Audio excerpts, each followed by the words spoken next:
Welcome to Moms of the Lou, hosted by two fellow St. Louis moms, Rebecca and Lauren, and recorded for St. Louis moms. Grab your laundry basket, kick your feet up for nap time, or head out the door for pickup, and spend a little time catching up with local moms who are making a big impact in St. Louis. Let's dive into our discussion today.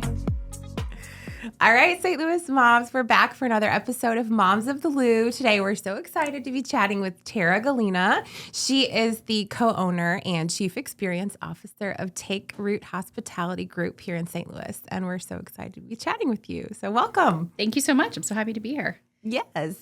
It's a huge honor. We love your restaurants, and our families frequent them very often. Well, thank you very much. Yeah. It means a lot, and that's why we do it. Yeah. So we have all the questions for you today. We have a lot we want to hash through, but kind of take us to the starting point. Are you from St. Louis? Are you a transplant? Yes, I'm a total transplant. Mm-hmm. I grew up in South Florida, specifically for Boca Raton. Okay.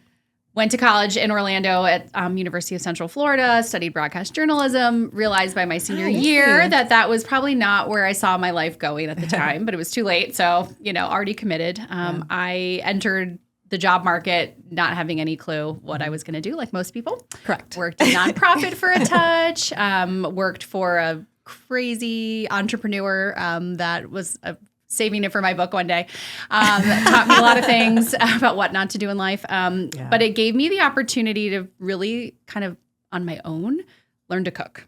That was my hobby in my early 20s, was going to farmers markets, going to restaurants, watching Ina Garten, reading Julia Child, all the very cliche things that were happening in the 2000s. And really became just obsessed. I started a blog when blogs were a thing people were doing. Long form. It's called Fun Fearless Foodie back in the day. Fun Fearless Foodie. I know. Fun Fearless Foodie. Still Foodie. out there? Yes. I don't know. Let's go look for it. I think my Twitter account might still be out there. I'm not sure. But that sort of catapulted me to being really bored in my day-to-day life and dreaming about going to culinary school. And I had a relationship that ended, and I was like, what am I still doing here? Nothing. Yeah. You were in Florida at the time? time? I was in Florida. I was in Orlando. I had graduated, and I was like, you know what? I'm going to apply to cooking school and see what happens. My best friend lived in the city in New York, and I was like, what's the worst that can happen, right? I just needed to kind of get out. I got in, which I'm sure was not very hard in retrospect. They were willing to take my money, but I was pumped. And I moved to New York City, found a roommate, sort of like sight unseen. We were connected by a mutual friend, moved into an apartment on the Upper East Side.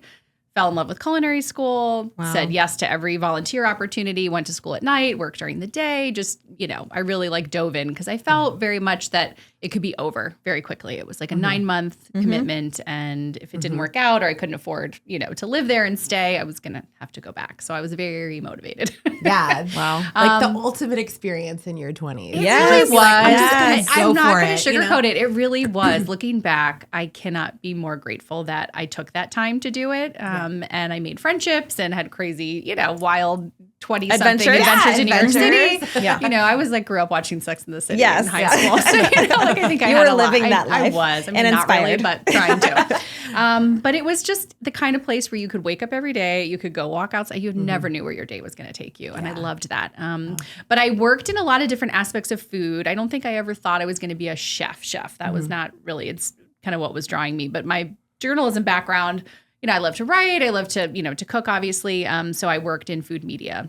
Cool. And I worked at the Food Network for a little while, which was awesome. I got to work on Iron Chef, which was like one of my fun facts I put in a That's a really cool fun fact. Yeah. That's a very cool fun fact. Yeah, I got to work with food stylists. I worked at magazines. I was really just tried everything to see what would stick. And eventually I got an opportunity to do an internship later at this famous restaurant outside of New York City called Blue Hill at Stone Barns. And it was really unique. It was equal parts service and hospitality training, which I did not have, and farming. So the restaurant sits on this incredible sustainable farm, the Stone Barns Center.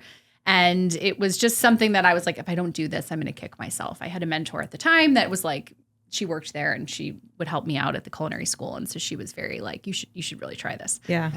It was sort of the end. The rest of my life started there, whether I knew it or not. And that was where I met my husband, Michael, who was the chef at the time at the restaurant. Very cliche, restaurant romance. Yes. Didn't immediately start that way, but that's where it ended. Sure. It was 3.5 years, and it was just a magical experience in the sense that it was this idyllic place it was like the Olympics of like what we could do at the time. And they were very much coming up into their like worldly acclaim when we were there. It was very intense. It was very hard and grind and, you know, maybe not the healthiest experience. Sure. But you learned a bunch. But I learned so much. And it really shaped, I think, who I became. That sounds like it, because when I think of Vicia, which is one of my favorite date night spots, Awesome. actually chose to spend my 40th birthday there. Love. Okay. It reminds me a little bit about the concept of Vicia. And Yes. Of course, I want to get a little bit back on the timeline of what made you decide to come back to St. Louis. But that homegrown sustainability effort and reminds me of Vicia a lot. You have an on-site farm or I a call it a garden. Garden. I would Yes. love to say a farm one day. Yeah. You know, a very beautiful, I think, garden that certainly supplies us with quite a lot. But yeah, Vicia was our way of sort of tying together what we had learned at Blue Hill and sort of relating that to a more obviously kind of urban environment, but with the St. Louis culture in mind. And it was nothing could ever be the restaurant we came from, but it very much shaped, I think, what Vicia became and is today.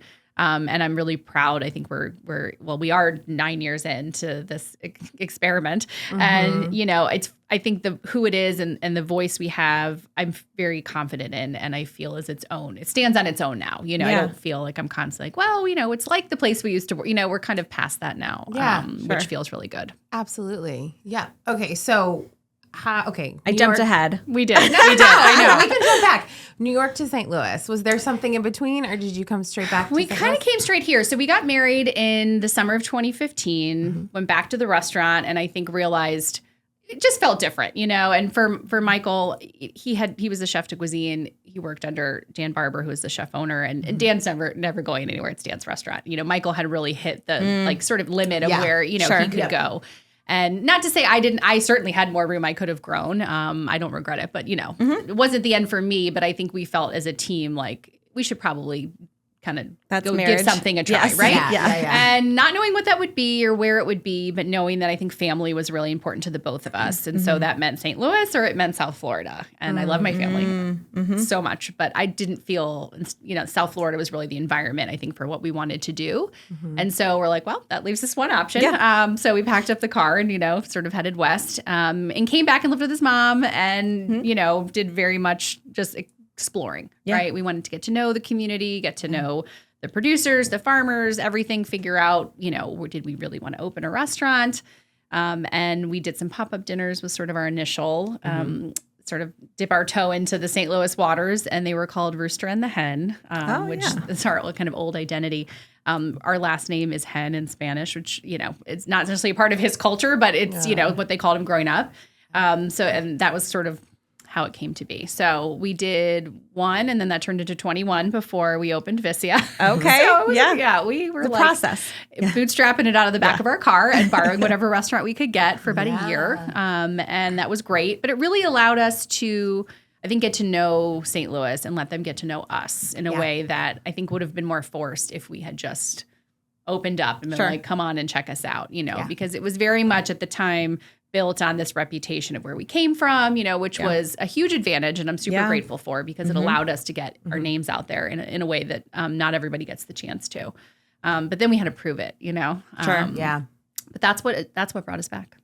Did you feel like the hospitality community was a welcoming community? 100%. And we've both kind of got on record saying this so many times, but there really is something about the people here and the people in the industry that were so open and welcoming, like, use my restaurant, borrow this, borrow that. Let me introduce you to this person and so that Midwest. person. That it was so Midwest. And as a non-Midwesterner, was very at first like, this is a little weird, you know, because this is not what I'm used to. Everybody's so nice. What's going on? Nice. And, you know, even for Michael, like, he'd been gone for a long time. He moved away in his early 20s and went to culinary school in San Francisco and lived there for a while, and then lived in New York for a long time.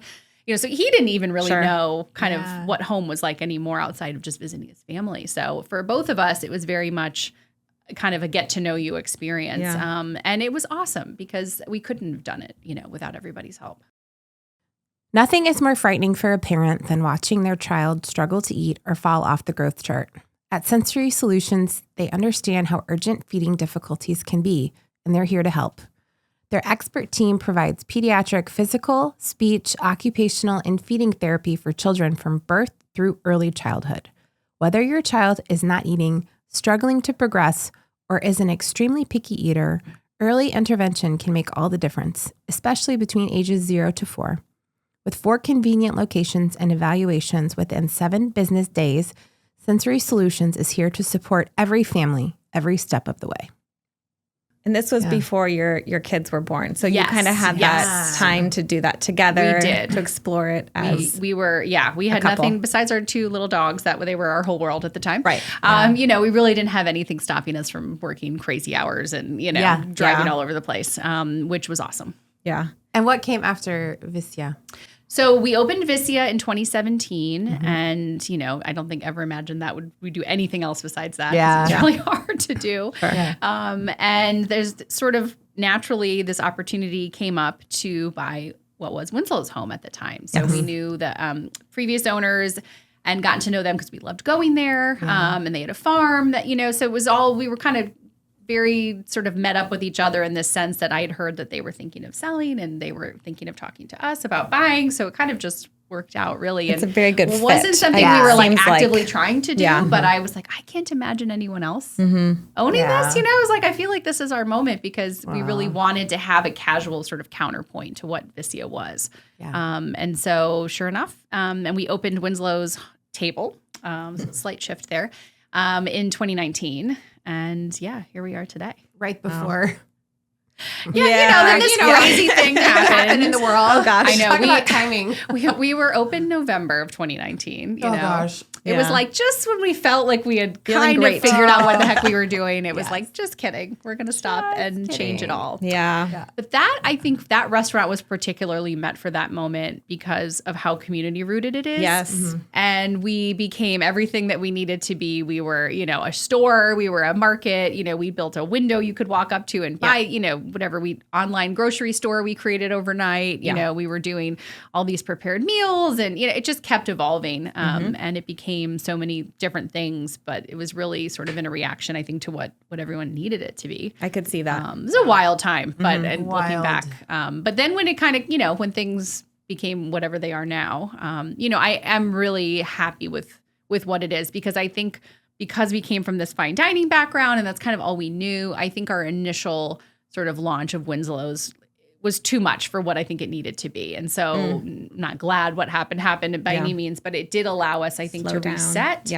kind of and build it back to what I think it really needed to be, which was very much a place. Like the community owns that place. Like we might own it, but they really own it. And I've come to grow into that. I love that.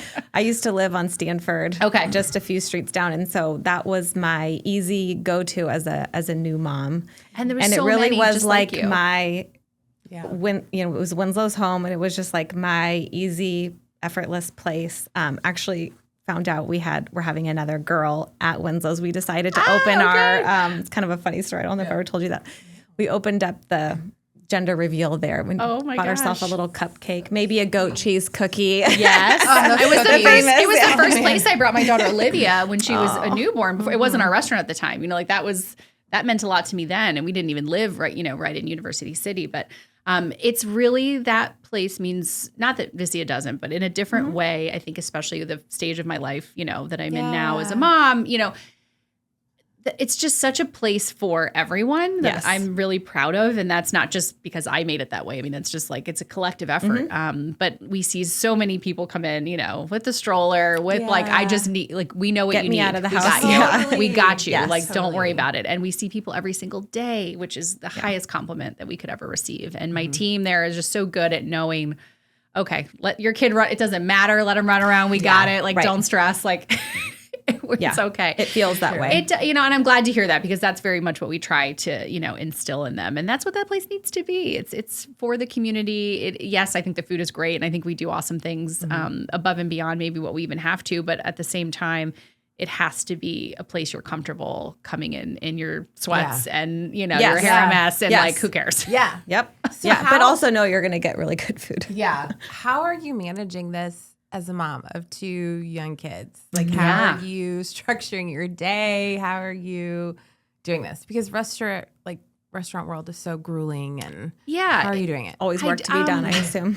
I think the short answer is it's always changing. No week is ever really the same, or, just when I think I've got my schedule figured out one way, then this curveball comes in. Not even deal with my kids, or also just with, the team, and, this person maybe leaves, or we have someone on vacation for an extended amount of time. And I'm like, well, I'm the fill-in. And so, you have to do what you have to do for your own business. And so it's like, all right, guys, I know I said we were doing that this week, but I got to work every night. I'm really sorry. And your grandpa and your grandma are going to be here with you. And, I think in some sense, well, that's all my kids have ever known is our life in the restaurant. So they don't have a really strong touch point for anything else. But it is interesting that now that they're getting older, and my daughter in particular, she obviously sees what her friends' parents, lives are like, and there's always that, well, but mom, but nobody else's parents, work at night, and nobody's work on Saturday, and it's like, that's hard. I'm okay. I've learned to deal with it, and I've had my low moments of feeling really bad about that.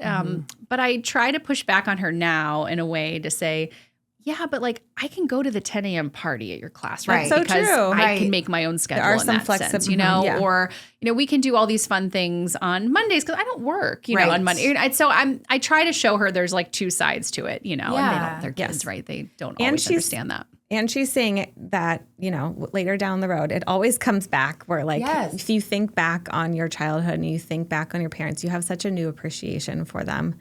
I think she'll be proud of you. I hope so too. And I thank you for saying that. I think about my own mom who worked my whole childhood. She is a nurse and worked at a skilled nursing home for children with special needs. And so she was on call all the time. Sure. Yeah. She was any natural disaster or whatever that was happening. That's where she was, for extended amounts of time, and would have to work overnights and all these things. And I remember somewhat feeling, a certain way about that. But now all I can remember is like, my mom was a badass. Like she did a lot. Totally, and I have a lot of respect for that. And I don't remember the field trip she didn't go on. You know what I mean? Right. Like that's not what sticks with you. And I try to remind myself that when I'm having those moments with my kids when they're like, why can't you come? And I'm like, trust me, I really want to be there. So my life is complicated in that way, and no week is the same. But at the same time, I think we just learn to make it work, and you just have to be really adaptable, which is and you're probably never bored. They're never, Although they tell me that all the time. Don't worry. But your schedule, it's like got to be changing all the time. So it's like it is, which I think for kids is hard because consistency is so important, right? True. And they get really thrown by things not being the same. So I've worked really hard to at least build in consistency where there is inconsistency. If that makes any sense. With like who's with them and what they do together. And, we have Michael's family is incredible, and they all live here and are just really helpful. And we absolutely could not do it, without That's also them, very grounding too. When you have a consistent village, I feel like that is also very grounding. Which we didn't grow up with anybody. We were on an island when I grew up in Florida because my dad is from Ireland and his family lives there, and my mom's from Philly and her entire family was there. So I didn't have a cousin in sight. I didn't have a grandparent, that was not besides holidays, right? So we didn't have that, in that sense. So I'm really thankful that they at least are going to grow up and have that village to support them. It's a win for everybody. Yeah. Total win. Okay, so do you want me to start with my Let's do it. My rapid fire? I could keep going before we wrap up. Okay, Lauren's going to do some rapid fire. I like to do a few rapid fire. Okay. Well, we have to ask you this. Tell me. What would your favorite date night St. Louis restaurant be? That's a really good question because we've been trying to plan this out recently. We don't go out a ton, to be honest, because of work, right, and kids, and so we try to do stuff with them. But we were just talking that we, with good friends of ours, was like, I really want to either go eat at Mainlander because I've never been, and it's been something I just think would be really fun and it's unique and to go with friends, and then go see a show at Jazz St. Louis, which just sounds like such a fun night. Have not done this night, but I've thought about it for a while. So that's been on top of mine.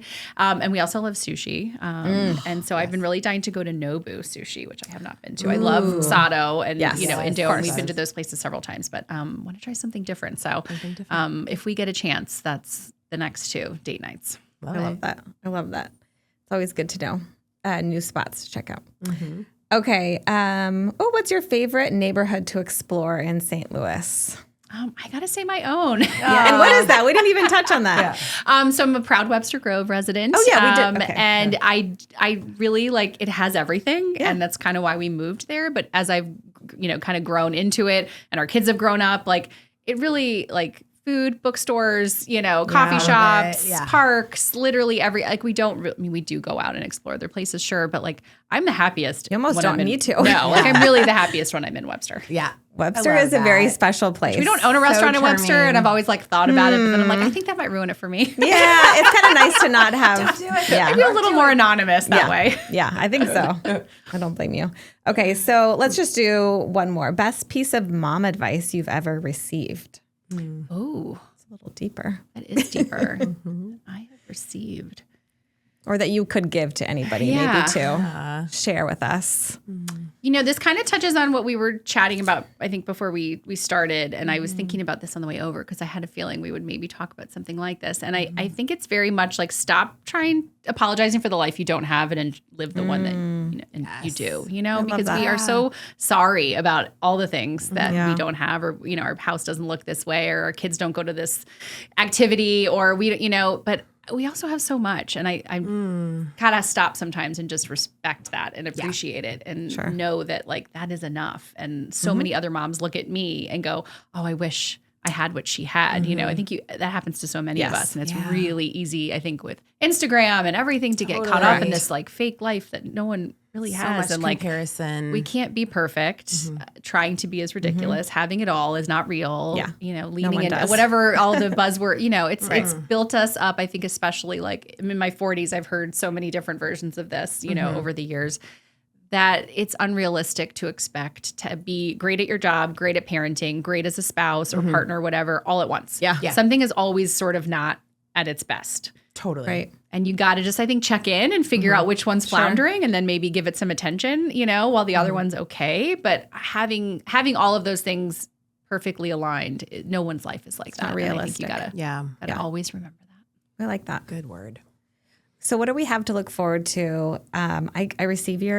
I subscribe to your newsletter. Thank you very much. TakeRootHospitality.com. I just found out you have a Father's Day. Is it a cookout coming up? Yes. Okay. So this is we're doing a first time ever, like a big Sunday dads centric. Anybody can come, of course, but very geared towards dads. Cookout at Vicia. It's going to hopefully, weather permitting, be out in our beautiful garden. But think like grilled sausages and an old fashioned bar, and just all great wedge salads and just all these fun things. There'll be some kid friendly foods too. So we are selling tickets for adults and children, which is really fun. That week is the James Beard Award actually in Chicago, and so this sort of was like spurred by the fact that we wanted to close on Tuesday because our team's going to be coming back from Chicago. We're like, all right, well, what can we do on Sunday? Oh, it's Father's Day. That might actually be kind of cool. So that is where that came from. So I would say check it out. And then the other big news is Winslow's Table is shifting to 7 days a week, which I'm really pumped about. Yes. So that will be 8 a.m. to 4 p.m. every day. So we're losing dinner, but I think that we're gaining a lot in swapping that out. We're going to really lean into over the summer as well. Our prepared foods, grab-and-go options, make that a lot easier as well for busy people. But yeah, I'm just pumped that, people can just stroll in every day of the week starting June 1st. Love that. That's so great. We'll be on the patio for sure. Yeah. Perfect. Yes. Well, thank you so much for joining us, Tara. Thank you. And I follow you guys religiously and really use a lot of your tips and advice and parks and all the things we go and do. So thank you for keeping us all connected. Oh, our pleasure. All right, St. Louis moms, we will catch you on our next episode.